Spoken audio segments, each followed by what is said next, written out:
Welcome to The Last Word, brought to you by Montgomery Bank. I'm David Jenkins. He's Chris Popes. And Chris? Yes, sir. Derrick Rose, your boy? Derrick Rose, baby. Came out and said, I don't play all the time because I want to save my knees for being older. You know, older. When you say it, it doesn't, the idea is nice, but when you say it kind of comes off as just a little bit selfish, but I don't really disagree with him. I mean, he's 26 years old. The guy's has had a phenomenal career up to this point, MVP. I mean, why not kind of hold just a little bit? And you know, the Bulls, they'll do fine. You know, you can't win every game. You know, you're not going to get all out effort. We all want to see players get all out effort. Well, he won't be around long enough if that happens. So I understand his point, but when you say it, it just kind of comes off in the wrong way. It doesn't come off good, and he's somebody I'm not going to root for, and I'm sure his teammates aren't loving that either.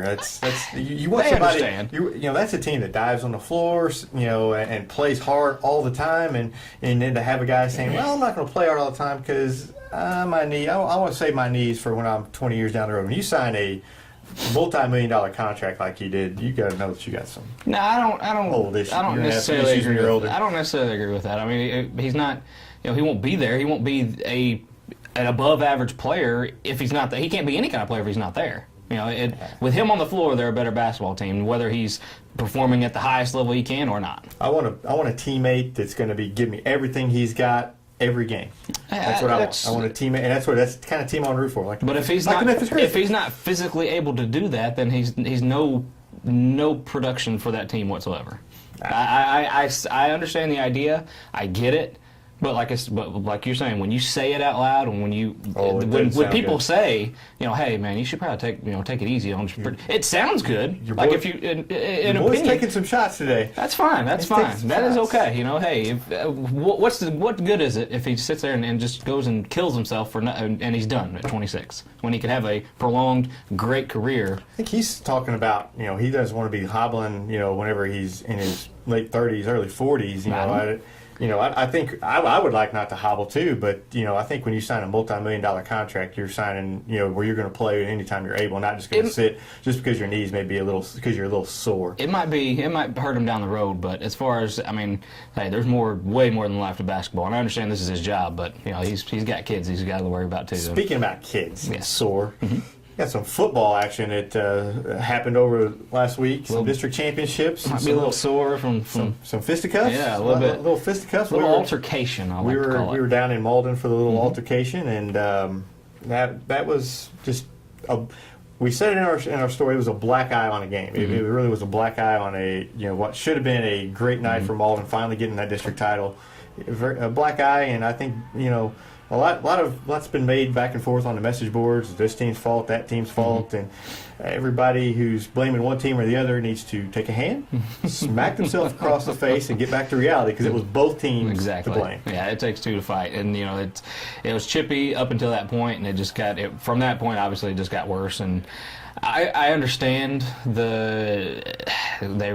Caruthersville getting their brains beat in. You know, they don't usually do that very often. It's a team that doesn't really take a lot of beatings unless it's from a powerhouse. Mm-hmm. But you know, it's just a huge rivalry between them. It's kind of built since that Week 2 matchup, I think. You know, everybody's kind of built this game as Caruthersville give them. Malden kind of answered that bell and said, you know, we're here, we're the district champions. And what the thing is that, you know, a lot of great performances. You know, Jeremy Robinson had 5 touchdowns in the game. It was just nobody is going to remember this district title for Malden. They're going to say, hey, remember that game that they got in a fight? That's the thing. That the first district title since 2000, it should have been a more joyous occasion for Malden. I know they're happy with it, but nobody's going to remember that. They're going to remember this altercation. It's a shame, and you know, there was a lot went on during the game. You know, you had the fan drug off. You can't have that. Yeah. You know, Malden's players rushed onto the field. You can't have that. They're lucky that more players weren't suspended for that. You know, a lot of, you know, it could have been, I think the second half, you know, Malden benches their starters the second half. You might have kind of diffused a little bit of it, but they chose to leave their starters in for a while and score some more points, which I question that a little bit. You could, but at the same time, you know, they're trying to get ready for the quarterfinal, so I mean, but at the same time, you could have lost some players that way. You know, Caruthersville had nothing to lose at that point trying to start stuff. Yeah. Caruthersville loses some players for the first and next season. Yeah. I mean, just nothing good came of it from all around other than Malden gets a district title. A total of 8 players were ejected from that game, 2 from Malden, and those are the only 2 that will miss their quarterfinal game against Cardinal Ritter. Nothing more from Misha as far as suspensions go that are handed out as far as players getting on the field. I learned that actually it's a rule. You can't non-participating players can't enter the field of play, but it's either a 15-yard unsportsmanlike conduct penalty or an ejection. Right. It's up to the official. And the officials chose just to give them the penalty instead of ejecting them, which they're lucky. But in Malden's defense, a lot of the guys that ran on the field weren't actually fighting. They were just kind of running to get a closer look. Get a better look. Hey, what's going on here? Yeah, you know, and it happened right on the sideline, and by that time, nobody's looking at the sideline. Nobody can tell who's there. There's video. I'm sure there's video running as we're talking here. Charlie got some great video. He was at the game, and it happens. Yeah. You know, it's happened before. I've seen it happen before. It's not the last time we'll see it happen. The fan running on the field, that's the first time I've seen that happen.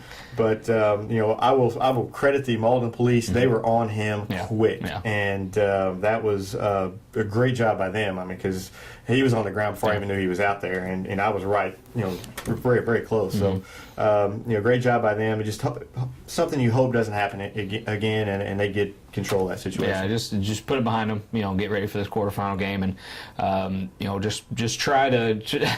I don't think we're going to see anything like this as far as the confrontation between anything, but hopefully they know what to do now. They know what not to do if that ever happens again. One thing I've noticed and has to stop, and I know that there's some teams around here that do it, is the talking on the field. Oh, yeah. Shut up. Yeah.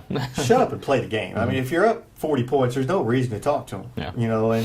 And there's no reason to gripe the officials for not giving you a call up 40-0. And it's not just one team. I've seen it from several teams lately, and it's just something. It gets worse every year. For some reason, in our sports society, it's not enough just to beat someone. You have to just completely demoralize them. And I don't understand. I guess it's just this me attitude, but I don't understand that. I mean, it should say enough that you're just getting pounded. You don't have to sit there and talk to them at the same time. If you're the one getting pounded, you have no right to say anything. If you're doing the one that's just destroying them, why is that not enough? I don't get it. I don't understand that. That's and I hear coaches yell at their players to shut up and just play the game, but they don't. Kids just don't listen, and you either have to get a better control over those kids, but what are you going to do? Yeah. You don't really want to suspend somebody for getting in the game, but at the same time, it's got to stop. I know if you really want to make it a priority, when you hear it, you're not playing. Sorry, if you do that, you're just not going to play. And we know of a couple teams in this area that do that. Yeah, exactly. And it works.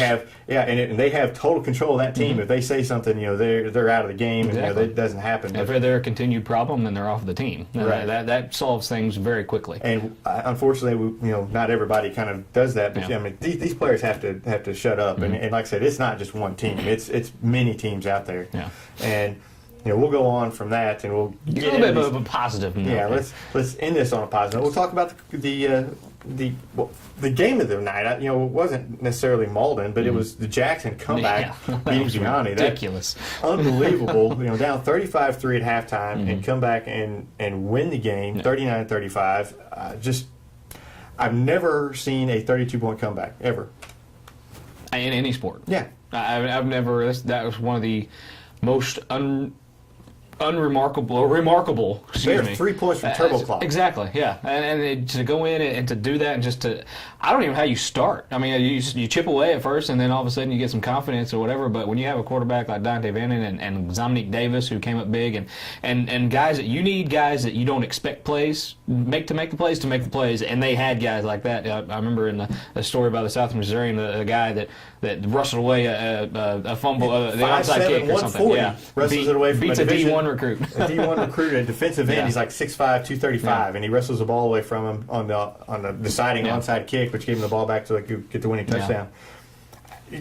When things are rolling, they're rolling, and Jackson just, he threw, Van Diemen threw 60 passes, 478 yards. That's crazy. Well, the running game was not working, obviously. So they had no running game whatsoever, and they were without their 2 top rushers, and I'm not sure if they'll be back this week or not. But Van Diemen had to be that guy. He had to throw as many passes as he could possibly throw in that game. But it wasn't, like I said, it wasn't all Van Diemen. He had guys that steps up and do that. And when you have a team that's kind of loaded like they are, it can happen. And the funny thing is, they're going up against Ladue this week, and Ladue was down 28-6 at half, and they rallied to win. They won 34-28. No quitting these teams. And they scored so. Hey, it doesn't matter who gets ahead early in this game; that they're going to battle to the end. And Jackson's got to work it out for them. Ladue's very good. They've got a good quarterback who's throwing for 1,600 yards. They've got a good running back who's ran for almost 1,000. Linebacker with 88 tackles named Mario Whitley, close to Mario Whitney. Yeah. Used to play for Jackson, but Ladue already beat Cape. I was going to say, this is the Ladue team that came back and beat Cape after they were down. Another comeback. Exactly. Ladue's done this a couple times against Clayton. Also, they were trailing at half and came back and won. So they've done this 3 times and only lost to St. Charles West, who's a very good team up there. So Ladue's going to give Jackson all they want. I don't know if this is a trend or not, but I don't know if I want to be leading at halftime if I'm one of those teams to come back. Yeah. If I forgot to lead at halftime, I'm kind of a little nervous. Make it a 3-point lead or something, maybe 1 or 2 points. But that's going to be the game of the weekend. I think that's going to be played on Saturday. During I think at 1 o'clock start time. That's going to be the game of the weekend. I don't think Malden has too much trouble with Cardinal Ritter. Cape, I don't think, has too much trouble with Afton. But Jackson going up to Ladue and playing that game, I think Ladue was a kind of a team that not many people really saw this coming. They've had a few good stretches. Actually, against Saxon a couple years ago, they met them in the playoffs. But this is going to be a good game between them. I think Jackson, they got another tough test ahead of them. They got the work cut out for them. And they need to get healthy. Exactly, and you have that compounding against that, and obviously a huge win like last week will help with motivation, so to speak. But they need some of those runners back, and like I said, I don't know if they'll be back or not. I don't know what the report is on those 2 or not, but they need some help in the running game. I think they're starting running backs out. I think their second running back, the one who missed last week's game, I think he's supposed to be back. I think he just had a concussion. They were expecting him back for this week, but. You talk about that game, then you mentioned it briefly, Malden at Cardinal Ritter. I think Cardinal Ritter gives Malden a little more problems than what people think they will. I think Malden wins, but But Cardinal Ritter has athletes, and they played a much tougher schedule. They played a lot better teams than Malden. They have. They didn't beat them, but they played a lot tougher teams than Malden, and Malden, they're going to have speed to match Malden. Malden's been able to outrun everybody and out athlete everybody all year. They won't have that with Cardinal Ritter. Cardinal Ritter's got some good athletes on the field. The only thing that I have to kind of judge on is the Saxon game. Saxon beat them 21-0 or 20-0. I can't remember the final score, but we all know that Saxon has a great defense, and pitching that shutout is a big deal. But this didn't really seem to get anything going against Saxon, and with them, it seems like one team could at least get something, the running game going just a little bit past it. They just didn't really show anything. I know it's just one game, but they were at home. I don't know. I wasn't very impressed by that decision between Saxon and Cardinal Ritter. So, not to discredit anybody, but I don't know. I just like you said, Malden. I think they win. They win comfortably. Right. Well, Cardinal Ritter's gotten better since then. They've averaged 54 points a game over the last 3. They've kind of found some offense. They kind of did the Saxon. They kind of reinvented their offense a little bit, found some offense, and they've got athletes all over the field. Which really, if you look at Malden's schedule, they haven't faced a lot of that. So I think it's closer. I think Malden wins, like I said, comfortably. I think they win by a few touchdowns, but I don't think they just put 70 on them and roll like some people think they will. I've said that before, but the Malden's proved me wrong. So I don't think Malden does that Friday night. Had Caruthersville kept its full contingent through the course of the game, I think that kind of adds to it a little bit. But and things kind of went south for Caruthersville fast. And the other game is Cape Central at Afton. Afton's undefeated. But speaking of schedules, not really as tough as Cape Central's. They do have some good players, but they're mostly juniors. You kind of look for them to be next year. They got a junior quarterback who's really good. a junior running back, a junior middle linebacker has 144 tackles. Yeah, that's a lot of defense. Know where he's at. But I don't think they have the athletes that's going to match Cape, but I think Cape's just too balanced. I think they're going to get the win there. I think you're right, and we talked about last week is just have too many weapons. They got runners, they got catchers, they got the quarterback to do whatever they need to. And I like what you said last week about teams playing the best right now. The best coach teams are playing the best right now, and Cape's one of those teams that they proved last year that they get on a roll and they can keep go. One thing in mind though. Capes went up and played in St. Louis twice this year. Lost both games, and they're going to be in St. Louis again. Yeah. So, they haven't traveled well to St. Louis. So this is, third time's a charm, maybe. Maybe. I mean, you hope so. You look at it at a different light. I mean, those were regular season games. I know they wanted to win those games, but this is win or go home time. This is time where you just put all that stuff, and that shouldn't matter. But a lot of times it does. You're right. They went up and laid a big egg. A big egg against Chaminade. 40-0. You can't do that on the road. And Afton's a good team. If they overlook them at all, Afton can get them. So hopefully Cape Central. But I think Cape Central. I think they're focused. They're ready to go. I think they just have a little too much for Afton. I think it's a good game, but I think maybe a touchdown or two at the end. We can look ahead because we're not a team and not coaches. But if Malden wins, they will host the Class 2 Power Lamar, which we are very excited about because if Lamar gets by Stafford, they'll get by Stafford. But anyway, that we're very, very, very anxious to see that Lamar team because we've heard so much about him. We saw game tape, we saw whatever. That's going to be a very interesting matchup. It's kind of like getting a chance to see getting to see a Webb City type team, that's kind of dominated the class and has won state titles before. That's going to be fun to watch, I think, if it happens. I start to say it should happen, but there's a couple games we played before then, so exactly.